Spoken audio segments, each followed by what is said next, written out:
Good morning, everyone. Hello, I said good morning. That's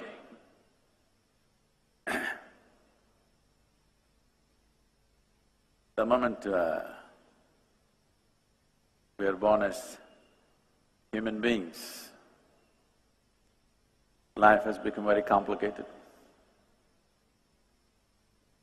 If you had come here like any other creature on this planet, stomach full, life settled. Once you come here as a human being, stomach empty, only one problem. Stomach full, 100 problems. Because what you call as human is not going to be settled by fulfilling your survival needs. If you had come like any other creature, survival would fulfill your life. Eating, sleeping, reproducing, dying one day would be a complete process. Once you come as a human being, all these things you have to do, but only when survival is in question, it means something to you. Once it is there, it means nothing to you. Because what is human kicks in only after your survival is taken care of. So, what is this whole thing?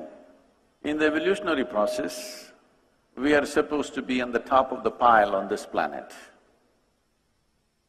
If you look at this topmost creature on this planet, also the most miserable creature on the planet.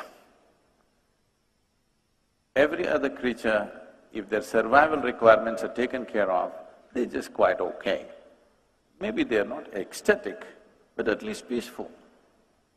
But today you see, human beings, even the so-called spiritual leaders unfortunately, are saying peace is the highest goal in your life.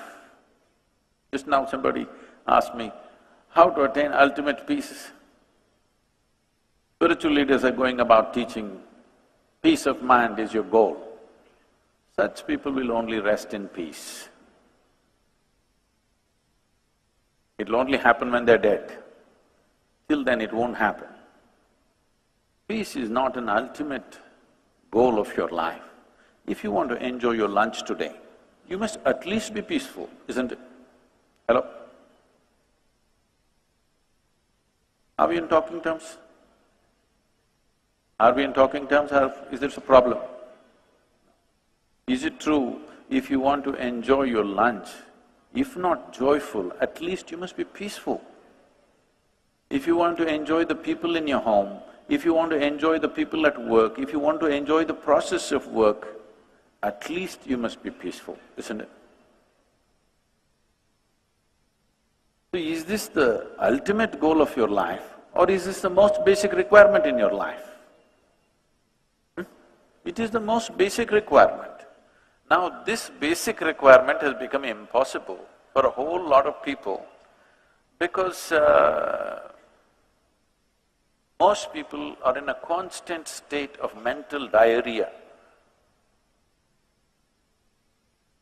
Yes. Do you think it's intellectual? There's nothing intellectual about it. You lost control over the faculties of your mind. Yes or no? Is there something intellectual about always buzzing with thoughts? No. You just lost control over the fundamental faculties of your mind. And you think it's intellectual because there are a whole lot of people around you in the same condition. Now, whether it's your body or your mind, if I want to use this hand, it moves, otherwise it sits down here. This is a useful hand. Suppose my hand is jumping around all the time, would look ridiculous or no? You must talk to me. Those of you in the darkness, I don't know, they've set the right kind of lighting for you, I'm being blasted. That's good. They've set the right kind of lighting for you to doze off. I don't even know what they say, oh, that's nice. Somebody's very responsive out there.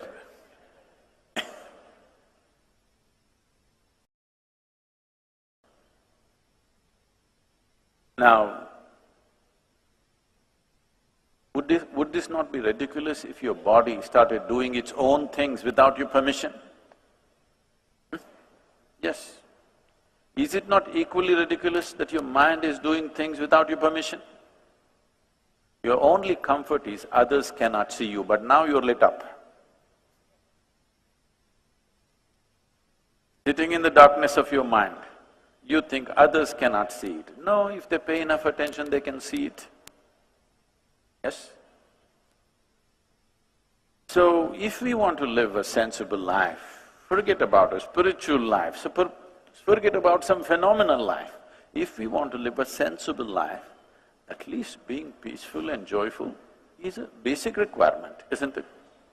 To just live sensibly, I'm saying, not to live some phenomenal life. But that is not happening to over 90% of the humanity because we have taken wrong steps and we think we can fix it by fixing the whole world. Today, whatever we are doing, there are many ways to look at this, but one aspect of everything that you're doing is in pursuit of your happiness, isn't it so? See, first we must decide here, who is the yogi, all right? If you think you can just stare at me like this, I have a very long practice. I can sit like this for the next 2 hours without batting an eyelid.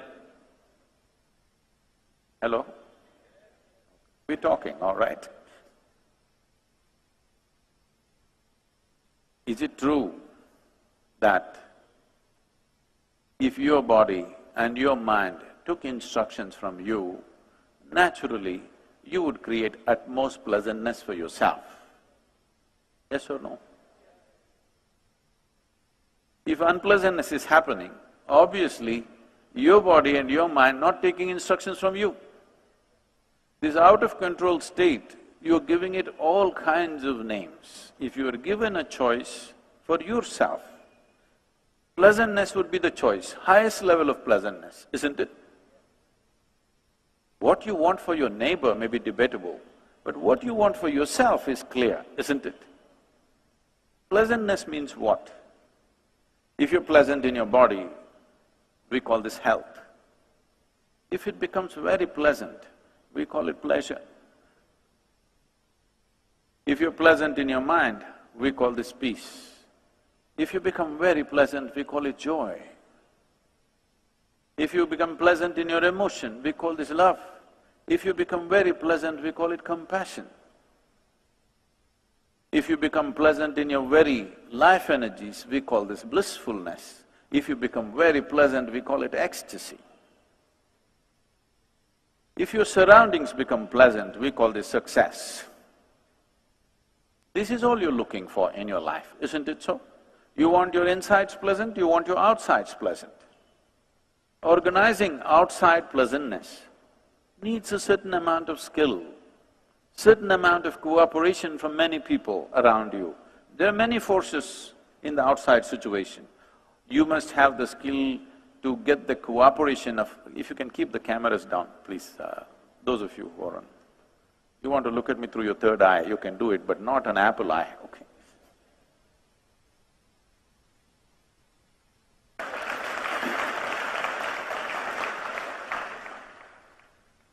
To create external pleasantness, it's a certain level of skill.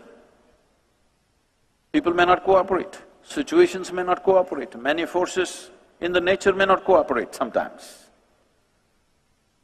But to create inner pleasantness, there is only one ingredient, you. Only one inside of you? I'm asking you. Only one? Nobody else? No, because there's a whole lot of spiritual jargon happening, my ahankara, my atma, my paramatma, everything inside. See, if there are more than one person inside this body of yours, either you're schizophrenic or you're possessed. You either need a psychiatrist or an exorcist. So I hope it's not the case. Just you, right? Just you means easy. If you are willing, nobody can mess with this. Yes or no? You want to create pleasantness in your home, your family must cooperate. they never cooperate 100%. Yes or no? They cooperate, but never 100%. Have you found one person in your life, your husband, your wife, your parents, your children, your friends, your partners, anybody, have you found one person in your life who is 100% the way you want them? No, not even your dog. Because these days they do their own thing, you know. Not one person in the world happens 100% the way you want them, but that is not the problem. Nobody has happened 100% the way you want them. It doesn't matter. Nobody ever happens 100% the way you want them. Even if there are just two people in the family, it never happens 100% your way. You should not expect that. If it's happening 51% your way, you have the controlling stake. Just shoot for 51%. If you shoot for 100%, nobody will live with you. Yes or no? If 100% your way, nobody is going to live with you. 51% your way is a good ambition. If you achieve that, you're doing great. But within you, only one ingredient, just you. This person must happen your way, isn't it? Yes or no?